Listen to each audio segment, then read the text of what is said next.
Hello, how are you guys?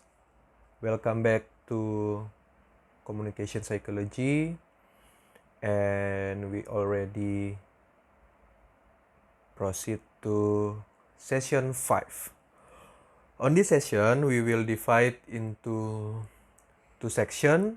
First, we will talk about symbolic interactionism, and the second section, we will discuss about critical theory. We proceed to slide 3. And before we continue with our topic today, please going back to our previous session at session 4. As a reminder, what is the role of psychology in mass communication?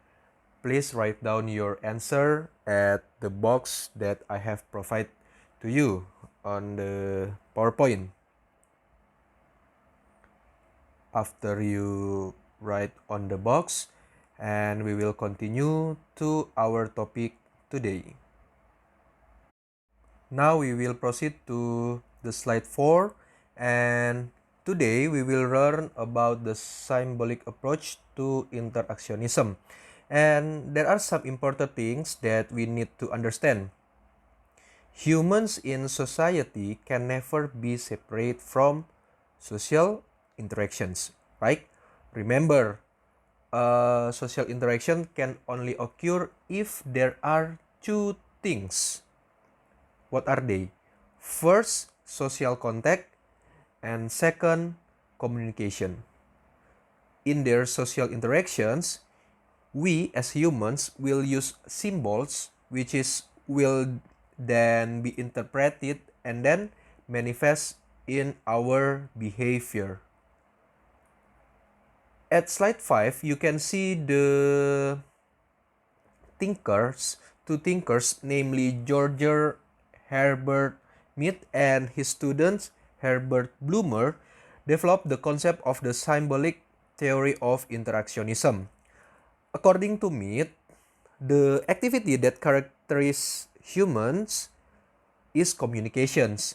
And in communications is an exchange of symbols that are given some meaning. Meanwhile, Blumer said that humans act on something based on the meaning that something has for themselves. So, departing from the concept expressed by Mead, the symbolic theory of interactionism is defined as the way we interpret and giving meaning to our surrounding environment by the way we interact with others. Okay?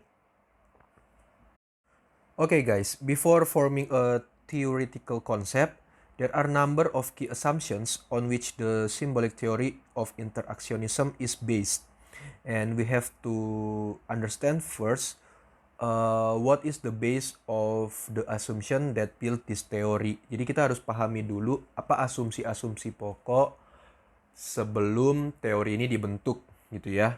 Okay, the first is that we as a human are all born without a self-concept. We don't know about the world and even we don't know who we are.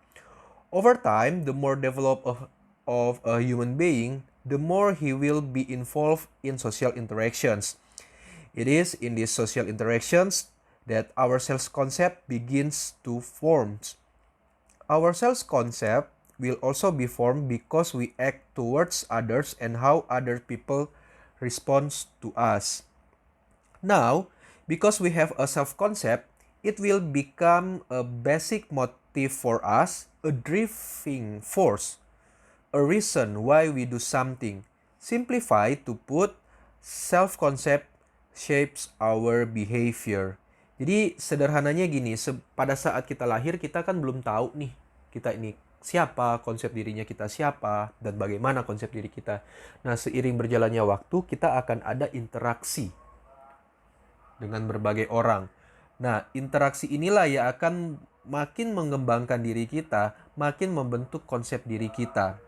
Nah, konsep diri inilah yang kemudian akan membentuk perilaku kita.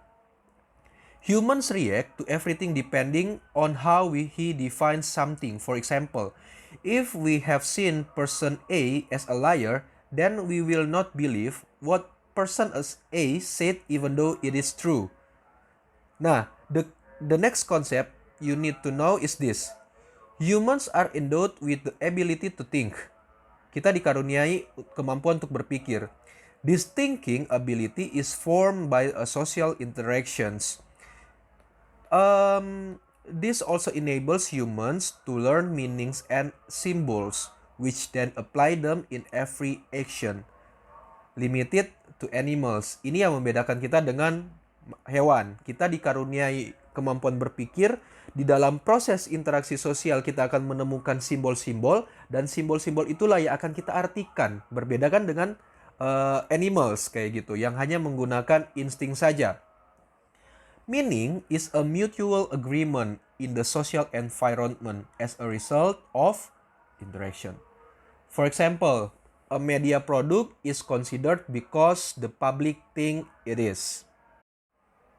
Okay guys, before we continue to explore the concept of the symbolic approach to interactionism of the main character myth, please study the important terms in this theory. If you have questions, please ask directly in our WhatsApp group. So, after you learn about istilah-istilah penting dalam teori simbolik interaksionisme, please proceed to the second video. Jadi setelah untuk slide 8 dan 9 akan ada istilah-istilah penting yang harus kita pelajari di dalam teori simbolik interaksionisme. Silakan Anda baca dulu, Anda pelajari dulu untuk istilah-istilah ini. Kemudian kalau Anda punya pertanyaan, langsung ditanyakan, bisa menggunakan WA group ya. Nah, setelah itu kita akan lanjut ke video kedua untuk membahas tentang bagaimana konsep teori interaksionisme menurut tokoh utamanya, si Myth tadi. Oke, selamat belajar.